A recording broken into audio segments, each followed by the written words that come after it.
এই সুলতান মাহমুদ গজনবী রহমতুল্লাহ আলাইহি একজন ন্যায়পরায়ণ ইনসাফগার মুসলমান বাদশাহ ছিলেন। এই সুলতান মাহমুদ গজনবী রহমতুল্লাহ আলাইহি একদিন রাতের অন্ধকারে রাস্তায় চলতেছেন। রাস্তায় চলতে চলতে হঠাৎ করে দেখে রাস্তার পাশে চারজন লোক। সুলতান মাহমুদ গজনবী রহমতুল্লাহ আলাইহি রাস্তায় চলে আর ওই চারজন লোকদের দিকে লক্ষ্য করে। রাস্তার পাশে যে চারজন লোক দাঁড়িয়ে আছে, সুলতান মাহমুদ গজনবী রহমতুল্লাহ আলাইহি রাস্তা চলেন আর ওই চারজন লোকদের দিকে তাকান, অর্থাৎ দেখেন সামনের দিকে চলেন আর ওই চারজন লোককে দেখেন। এইভাবে চলতে চলতে সুলতান মাহমুদ গজনবী রহমতুল্লাহ আলাইহি যখন ওই চারজন লোকের সামনে চলে গেলেন, ওই চারজন লোক বলতেছে, ভাই একা একা চুরি করে সুবিধা করতে পারবে না, আমাদের সাথে আসো, একসাথে চুরি করব, সমান সমান করে ভাগ করব। তিনি ছিলেন বাদশাহ আর তারা ছিলেন কি? চোর। তারা চোর, রাতের অন্ধকারে চুরি করতে এসেছে, এই জন্য নিজেরাও চোর আর বাদশাকে কি মনে করতেছে? চোর মনে করতেছে। বাদশাকে তো তারা চেনে না, এজন্য মনে করতেছে আমাদের মতো ওই লোকটাও কি চোর। সুলতান মাহমুদ গজনবী রহমতুল্লাহ আলাইহি এই কথা শোনার পর ওই চারজন লোকের সামনে উপস্থিত হলেন আর বললেন, তোমাদের যোগ্যতা আছে, তোমাদের যোগ্যতা আছে, আমি যে তোমাদের সাথে চুরি করব, তোমাদের কি পরিমাণ যোগ্যতা আছে? এই চারজন লোকের একজন লোক বলতেছে, আমার যোগ্যতা অনেক। বলে, কি তোমার যোগ্যতা? আমার যোগ্যতা হলো কানে। আমি যখন কোনো বাড়িতে চুরি করতে যাই, কুকুর যখন আওয়াজ দেয়, আওয়াজ দেওয়ার সাথে সাথে কুকুরের কথা বুঝতে পারি, মানে কুকুর কি বলে, কুকুর কি বোঝায়, এগুলো আমি সুন্দর বুঝতে পারি, অর্থাৎ কুকুরের ভাষা বুঝি। দ্বিতীয় আরেকজন বলতেছে, আমার যোগ্যতা হলো নাকে। আমি যখন কোনো গোডাউনের সামনে কিংবা কারো বাড়ির সামনে গিয়ে যখন গেরান টানি, গেরান নেওয়ার সাথে সাথে বলতে পারি এই বাড়িতে কি আছে কিংবা গোডাউনে কি আছে। তিন নাম্বার লোক বললেন, আমার যোগ্যতা হলো দুই হাতের তালুতে। আমি যখন কোনো তালার সামনে গিয়ে দুই হাতের তালু মিলিয়ে তালার সামনে যখন তালি দেই, তালি দেওয়ার সাথে সাথে তালা খুলে যায়। চার নাম্বার চোর বলতেছে, আমি যদি রাতের অন্ধকারে কাউকে দেখি, দিনের বেলা দেখলে তারে আমি চিনি। সুলতান মাহমুদ গজনবী রহমতুল্লাহ আলাইহি এই চারজন লোকের কথা শুনে বললেন, তোমাদের তো অনেক যোগ্যতা আছে।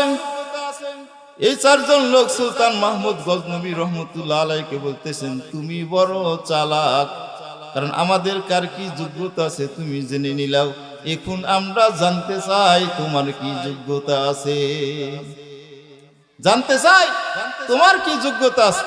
সুলতান মাহমুদ গজনবী রহমতুল্লাহ আলাইহি চিন্তায় পড়ে গেলেন যে আমি এখানে কি বলবো। হঠাৎ করে মাথার মধ্যে বুদ্ধি আসলো। সুলতান মাহমুদ গজনবী রহমতুল্লাহ আলাইহি বললেন, আমার বুদ্ধি হলো দাড়িতে। আমি যখন দাড়ি বরাবর লাড়া দেই, আসামির ফাঁসি হয়ে যায়, আর যখন দাড়ির ডানে বামে নাড়া দেই, ফাঁসির আসামিও মুক্তি পেয়ে যায়। দাড়ির ডানে বামে নাড়া দিলে ফাঁসির আসামিও কি পেয়ে যায়? মুক্তি পেয়ে যায়। সুলতান মাহমুদ গজনবী রহমতুল্লাহ আলাইহির কথা শুনে তারা বললেন, সাবাস, তোমার অনেক কি আছে? বুদ্ধি আছে। তাহলে এটাই তো আমাদের দরকার, কারণ আমরা যদি আসামি হয়ে যাই, আদালতের কাঠ করে দাঁড়িয়ে যায়, তোমার দাড়ির ডানে বামে নারা দিলে আমরা মুক্তি পেয়ে যাব, তাহলে তো কোনো চিন্তাই নাই। চলো এবার যাই চুরি করতে। সুলতান মাহমুদ গজনবী রহমতুল্লাহ আলাইহি বললেন যে আমি বাদশার বাড়ি চিনি। এর ভিতরে একজন বলতেছে এতদিন এমপি মন্ত্রী চেয়ারম্যান মেম্বার কমিশনারের বাড়িতে চুরি করেছি, তেমন কিছু করতে পারি নাই, এবার চুরি করব বাদশার বাড়িতে। বাদশা কই? বাদশা কোথায়? এইবার চোরা হলো কয়জন? 5 জন। সুলতান মাহমুদ গজনবী রহমতুল্লাহ আলাইহি বলতেছেন তাহলে আমি বাদশার বাড়ি চিনি, তাহলে তোমরা আমার সাথে চলো। সুলতান মাহমুদ গজনবী রহমতুল্লাহ আলাইহি সামনে সামনে যায়, এই 4 চোরা পিছনে পিছনে যায়। এইবার যাইতে যাইতে যখন সুলতান মাহমুদ গজনবী রহমতুল্লাহ আলাইহির বাড়ির সামনে চলে গিয়েছে, কুত্তা ঘেউ ঘেউ করে উঠেছে। এইবার ওই চোরা বলতেছে, যে চোরা বলে আমি কুকুরের আওয়াজ শুনলে বুঝতে পারি কুকুর কি বলে। ওই 4 জনের একজন বলতেছে কি বলেন? কয় কুকুর বলতেছে কি আমি বুঝতে পারছি। কয় কি বলেন? কুকুর বলতেছে বাদশা তার মেহমান নিয়ে বাড়িতে ঢুকতেছে, এখানে যাওয়া যাবে না, কারণ স্বয়ং বাদশা আমাদের সাথে আছে। এখানে আবার বাদশা পাইব কই? ধমক দিয়ে সরা দিছে। কিছু মানুষ আছে না, হুজুরটা কথা বললে কথা কি লাগে না, ভালো লাগে না, হুজুরদের কথা কি করে না, মূল্যায়ন করে না। যেমন মনে করেন যখন ইমাম রাখে, মসজিদের যখন ইমাম রাখা হয় তখন কি বলে যে হুজুর আমাদের সমাজের দায়িত্ব আজকের থেকে আপনার, আপনি আমাদের নেতা, সমাজের নেতা, আপনার কথা মতে সমাজের লোক উঠবে বসবে। কথা ঠিক কিনা? এমন কথা বলে কিনা? কিন্তু ইমামে কোনো বিচারে ডাকে না, কোনো কর্মক্ষেত্রে ইমামকে প্রয়োজন মনে করে না। কথা ঠিক কিনা? আসলে ইমাম যে অনেক বুদ্ধিমান, অনেক কিছু বোঝে, এটা তারা ধারণাও করে না। ইমামকে বর্তমান যুগের মানুষ অবহেলিত মনে করে, অবহেলিত মনে করে, মুখে প্রকাশ করে ইমাম একজন নেতা, কিন্তু বাস্তবে এই ইমামকে অনেক গালিগালাজ করে। কথা ঠিক কিনা? তো আপনাদের এলাকার লোকদেরকে বলতেছি না, আপনাদের এলাকার লোক মোটামুটি অনেক ভালো, অনেক জায়গায় এরকম হয়, এই জন্য বলতেছি। যেমন একজন ইমাম রাজশাহী শহরে ইমামতির উদ্দেশ্যে গিয়েছেন ইন্টারভিউ দিতে।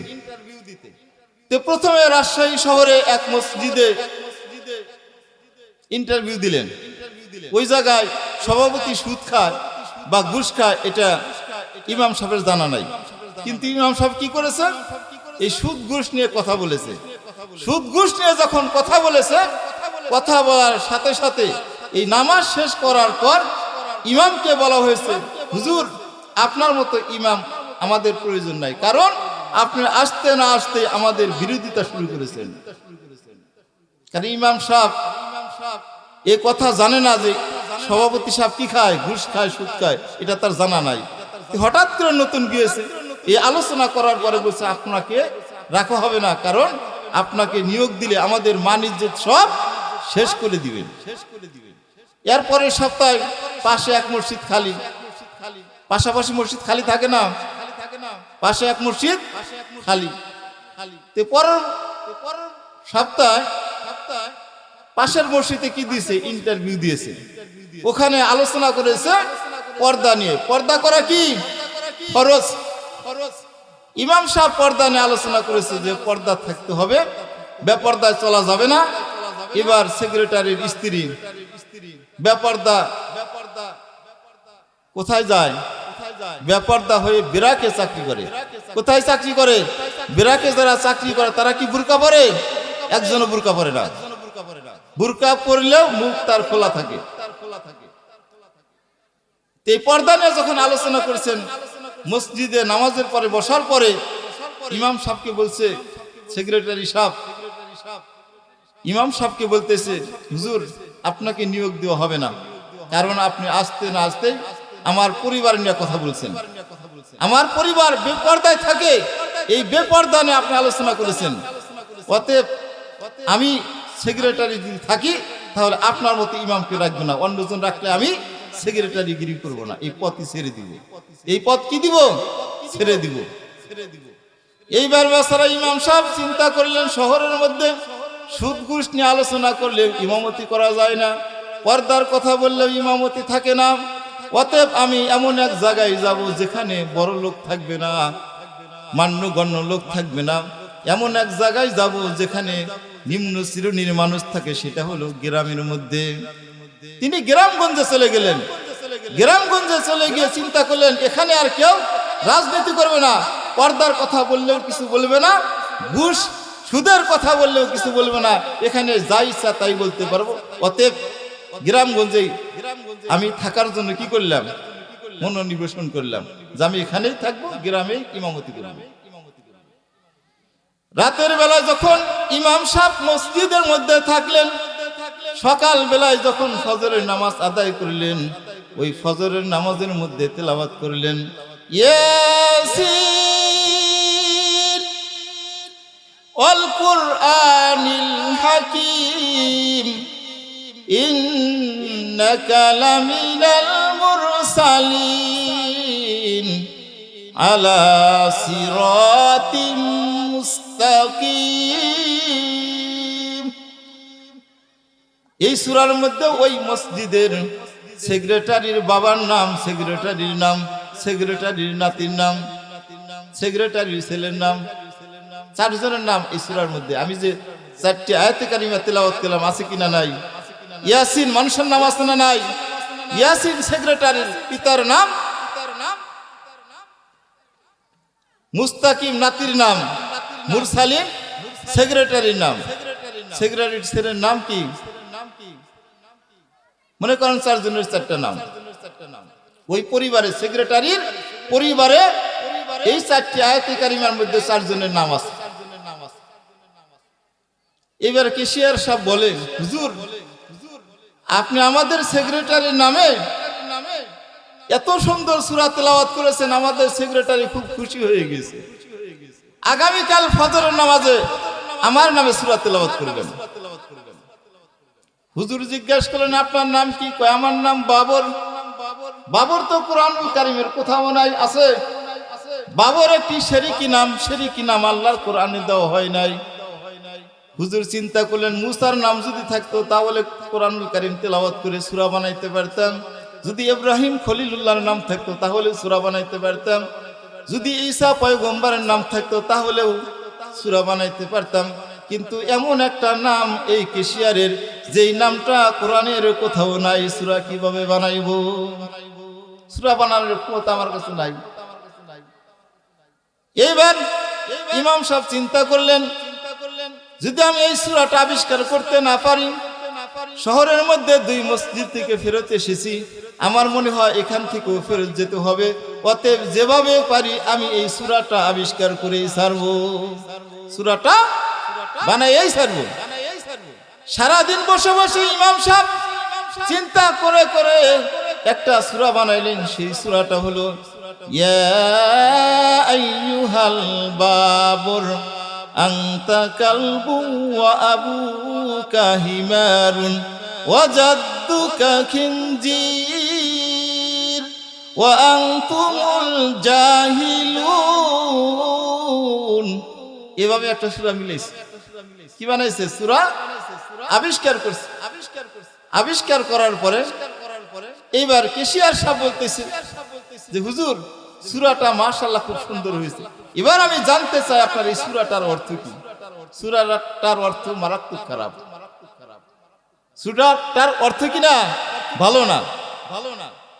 এই যত বাক্য উচ্চারণ করেছে সব বাক্যগুলো কি? সব বাক্যগুলো খারাপ।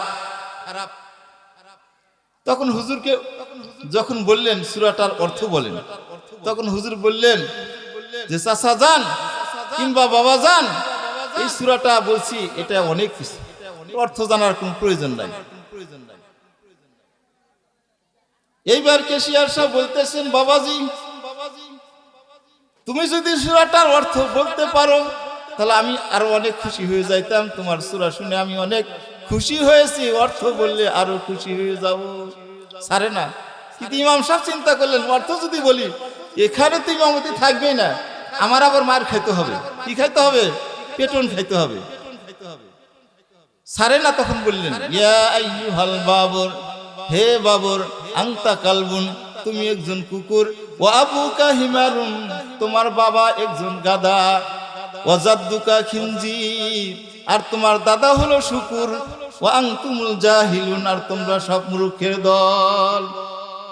তাহলে রাগ হবে কি হবে না? সূরাটা শুনে খুব খুশি হয়েছিলাম, কিন্তু অর্থটা শুনে মন এত নষ্ট হয়ে গেল। আপনাকে তো ইমামতি দেওয়া তো দূরের কথা, এখান থেকে মনে হয় তাড়াতাড়ি বিদায় করে দিন। আপনাকে দেখলে আমার কি হবে? মেজাজ গরম হয়ে যাবে। তখন বেচারা ইমামতি হলো না। কেশিয়ার সাহেব বললেন যে আপনাকে ইমামতি দেওয়া হবে না, আপনি আমার এলাকা ছেড়ে তাড়াতাড়ি চলে যান। এরকম কথা বললে কি ইমামতি থাকবে? বাস, ইমাম সাহেব চলে গেলেন। আমি কথা রাখছিলাম কোথায়? ওই যে বাদশাহ সামনে সামনে যায়, চার চোরা পিছনে পিছনে যায়। বাদশাহ 5 চোর না, বাদশাহ দেখো চোর 5 চোর। বাদশাহ সামনে সামনে যায় আর 4 চোরা পিছনে পিছনে যায়। যাইতে যাইতে যখন বাদশার গেট পর্যন্ত চলে গেলেন, সাথে সাথে কুকুর আওয়াজ দিল। ওই চোরা বলতেছে, যেই চোরা কানে শুনলে বোঝে কুকুর কি বলে, বলতেছে সাবধান সাবধান। কি হয়েছে বলে, কুকুর গেউ গেউ করছে। কুকুর আওয়াজ দিয়েছে, ভাই কুকুর কি বলে? ভাই কুকুর বলতেছে বাদশাহ তার মেহমান নিয়ে বাড়িতে ঢুকতেছে। আমার মনে হয় বাদশাহ স্বয়ং আমাদের সাথেই আছে। আসলে বাস্তব কি, ও যে কানে শুনলে কুকুরের আওয়াজ দিলে যে বোঝে, কথা ঠিক কিনা? কারণ সে বুঝতে পারতেছে কুকুর কি বলে, কিন্তু এরা ধমক দিছে। এখানে আবার বাদশাহ পাইব কই? চলে গেছে ভিতরে। বাদশাহ রুমের ভিতরে ঢুকে বাদশার কামরার মধ্যে যখন চলে গেলেন, চলে যাওয়ার পরে জিনিস চুরি করতে করতে 5টা শক্ত করে বোঝা বাঁধিয়েছে। 5টা শক্ত করে কি বাঁধিয়েছে? বোঝা বাঁধিয়েছে, অর্থাৎ 5টি বস্তা ভর্তি করে শক্ত করে বেঁধলেন। শক্ত করে বাঁধার পরে এবার চিন্তা করলেন, হয়রান হয়ে গেছে। কাজ করতে করতে, চুরি করতে করতে ওই 4 চোরা হয়রান হয়ে গেছে, অর্থাৎ দুর্বল হয়ে গেছে। এবার একজন বলতেছেন, বাদশার এত সুন্দর দামি বিছানা জীবনে কোনোদিন কিনা, এরকম বিছনায় শুইতে পারবো না, অতএব আজকে এই সুন্দরময় বাদশার আরামের বিছানায় আমরা ঘুমায়া যাই। সকাল হইলে আমরা এখান থেকে চলে যাব। অর্থাৎ সকাল হওয়ার সাথে সাথে, ফজর হওয়ার সাথে সাথে চলে যাব। আর যদি বিপদে পড়ি, ওই যে দাড়িওয়ালা আছে, ডানে বামে নাড়া দিলে ফাঁসির আসামি মুক্তি পেয়ে যায়। আমরা ধীরে ধীরে সকালবেলা এখান থেকে চলে যাব। 5 চোরাই ঘুমায়, 4 চোরাই ঘুমায়, 1 চোরাই ঘুমায় না। অর্থাৎ 5 জন চোরাই যখন ঘুমায়া পড়লো, অর্থাৎ বিছনায় যখন শুয়ে পড়লো, 4 চোরাই ঘুমায়, 1 চোরাই ঘুমায় না। সে কে? বাদশাহ। ওই 4 জন ঘুমায়, বাদশাহ কিন্তু ঘুমায় না। বাদশাহ যদি ঘুমায় তাহলে পুরো ঘরটাই চুরি হয়ে যায়। আর একজন আছে, সে কে? বাদশার বাদশাহ তিনি হলেন আল্লাহ। আল্লাহ কখনো ঘুমান না। আল্লাহু লা ইলাহা ইল্লা হুয়াল হাইয়ুল কাইয়্যুম লা তাখুযুহু সিনাতুন ওয়ালা নাওম। আল্লাহ বলেন, হে আমার বান্দারা, দুনিয়ার সবাই ঘুমায়, আমি আল্লাহ ঘুমাই না।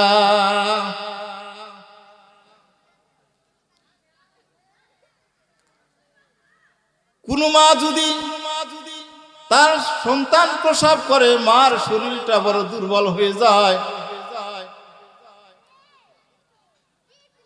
ছেলের শরীরটাও বড় দুর্বল হয়ে যায়। আল্লাহ ডেকে ডেকে বলেন, ও আমার বান্দা, ও আমার গোলাম, যখন সবাই ঘুমায় যায় আমি আল্লাহ ঘুমাই না। মা যখন তার সন্তান প্রসাব করে মায়ের শরীরটা বড় দুর্বল হয়ে যায়, ছেলেটার শরীর বড় দুর্বল।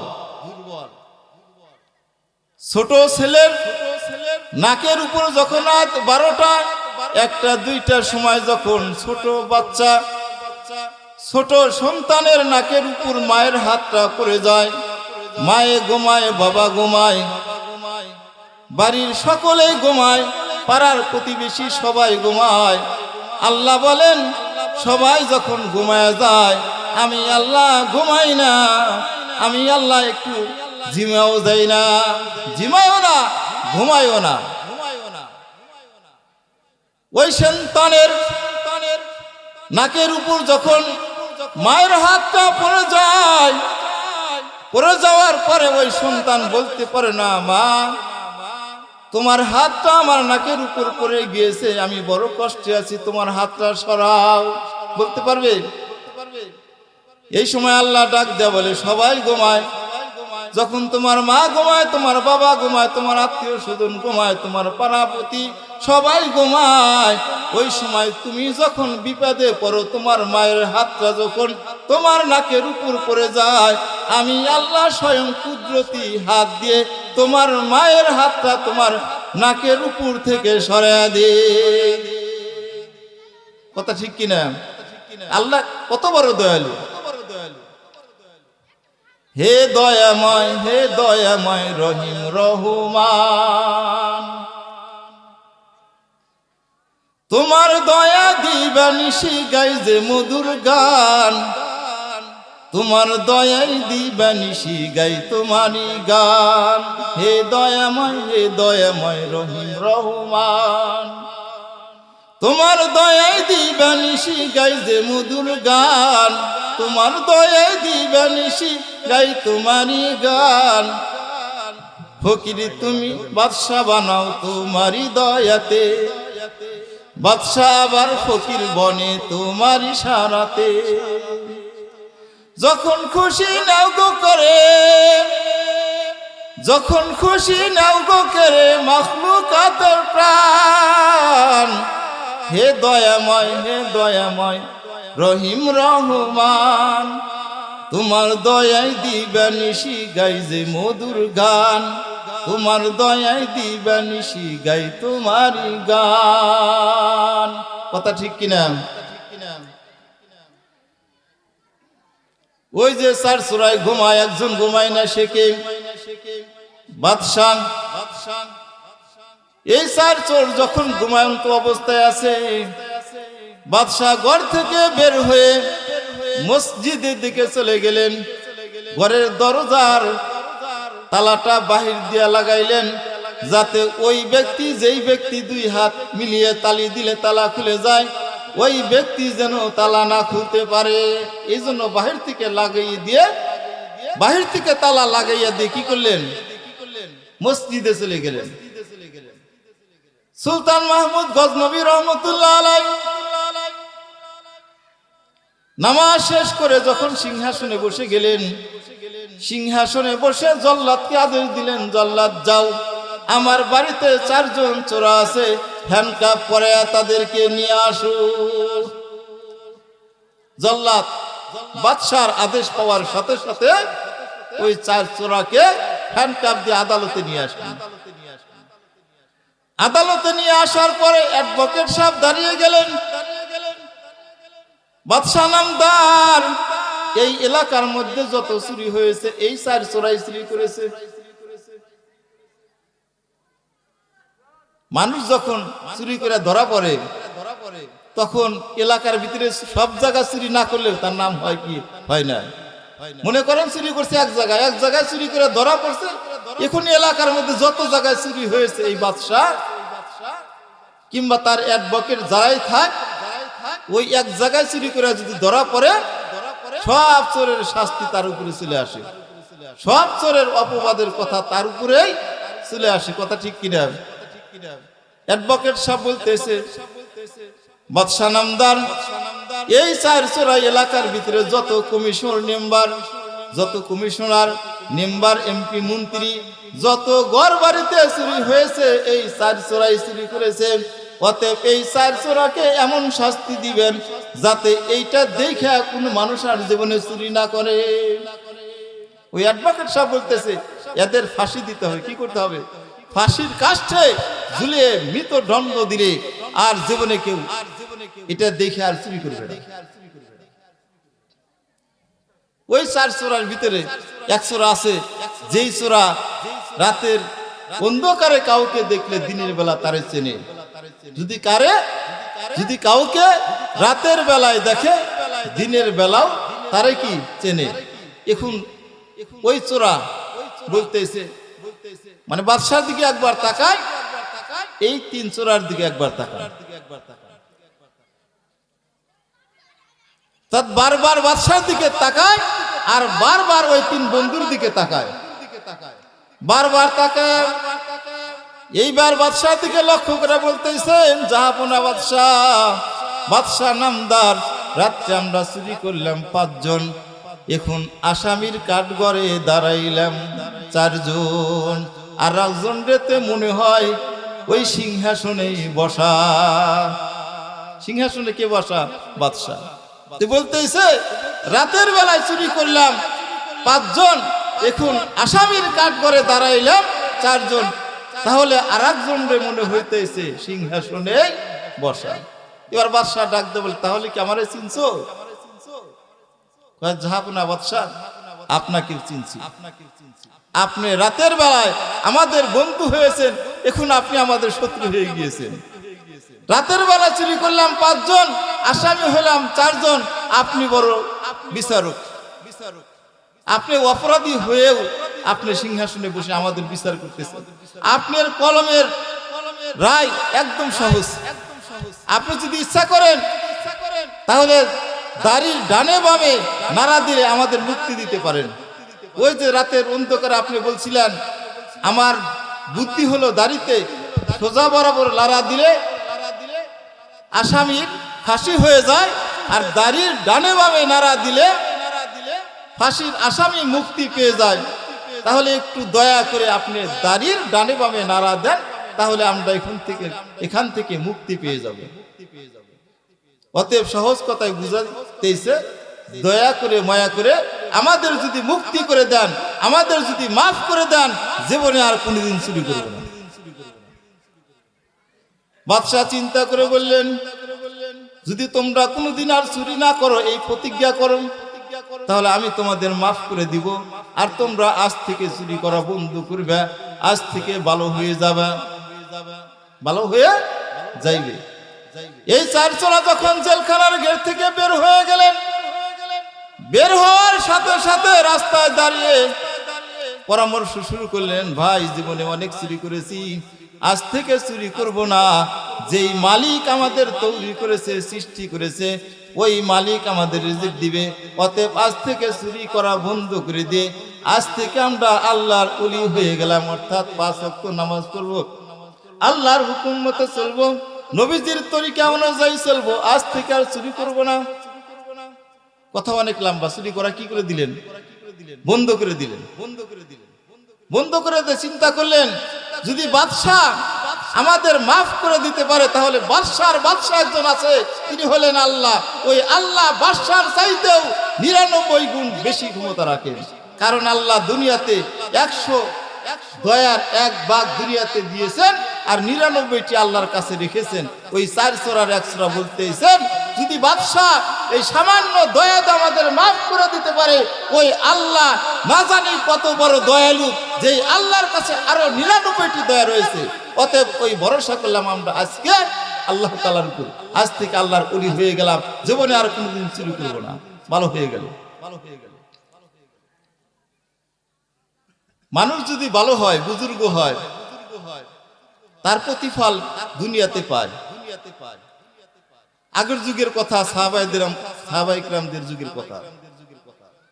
একজন সাহাবী যার নাম হযরতে বেলাল হাবশী, সবাই জানে একজন গোলাম ছিল। উনি কালো ছিলেন। কি ছিলেন? কালো, একদম কালো। ওনার সাথে কালো মানুষ আর দুনিয়াতে নাই। এই বেলাল হাবশী রাদিয়াল্লাহু তাআলা আনহু আল্লাহর এত মাহবুব বান্দা।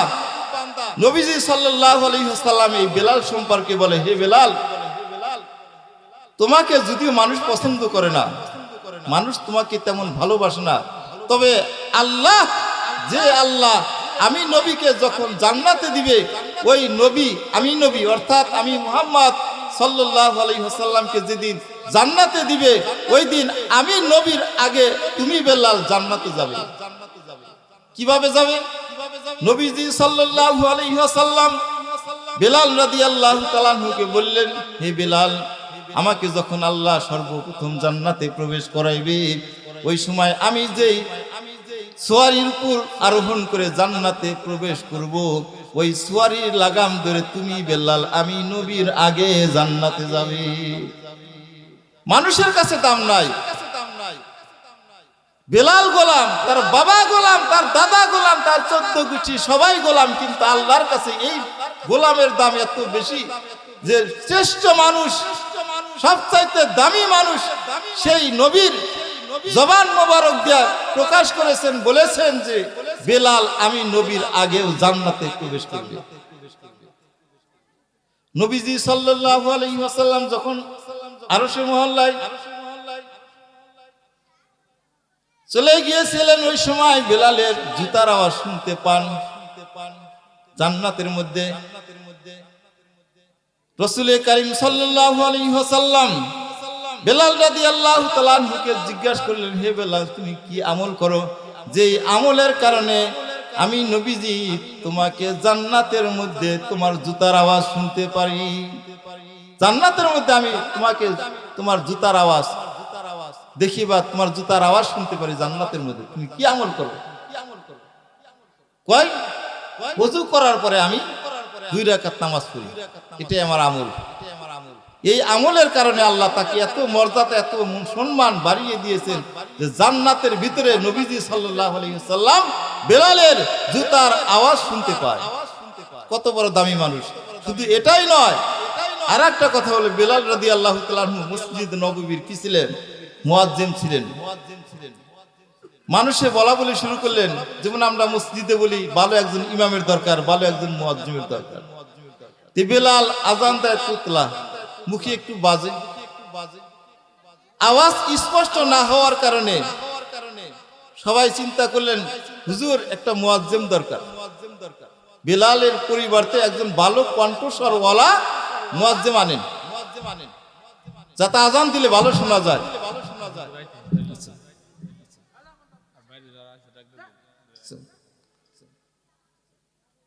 তো যখন মনে করেন এই মুয়াজ্জিন পরিবর্তন করলেন, অর্থাৎ বেলাল রাদিয়াল্লাহু তাআলা আনহুর পরিবর্তে আরেকজন মুয়াজ্জিন আনলেন বা রাখলেন। এই মুয়াজ্জিন যখন ফজরের আজান দিলেন, কিন্তু সূর্য উদিত হয় না। জিবরাইল আমিন আসলেন, নবীজি চিন্তা করেন অন্যদিন বেলাল রাদিয়াল্লাহু তাআলা আনহু আজান দিলে সূর্য দ্রুত উদিত হয়, আজকে বেলালের পরিবর্তে ভালো একজন মুয়াজ্জিন দিয়ে মসজিদে আজান দেওয়া হলো, আজকে কেন সূর্য উদিত হয় না? জিবরাইল আমিন এসে নবীজি সাল্লাল্লাহু আলাইহি ওয়াসাল্লামকে বললেন, ওগো নবীজি, যতক্ষণ পর্যন্ত বেলাল রাদিয়াল্লাহু তাআলা মসজিদে নববীতে আযান না দিবে, ততক্ষণ পর্যন্ত আল্লাহ তার সূর্যকে উদিত করবেন না, অর্থাৎ সূর্য কোনদিন উদিত হবে না। বেলাল রাদিয়াল্লাহু তাআলা যখন আযান দেয়, এই আযানের প্রাক্কর লাগে স্বয়ং আরশে মহল্লায়। সাথে সাথে ভালো ইমাম বাদ দিয়ে এই বেলাল রাদিয়াল্লাহু তাআলা পুনরায় আযান দিলেন, সূর্য উদিত হয়ে গেল। তাহলে এত দামি। ওয়া আখিরি দাওয়ানা আনিল হামদুলিল্লাহি রাব্বিল আলামিন। আসসালামু আলাইকুম ওয়া রাহমাতুল্লাহি ওয়া বারাকাতুহু।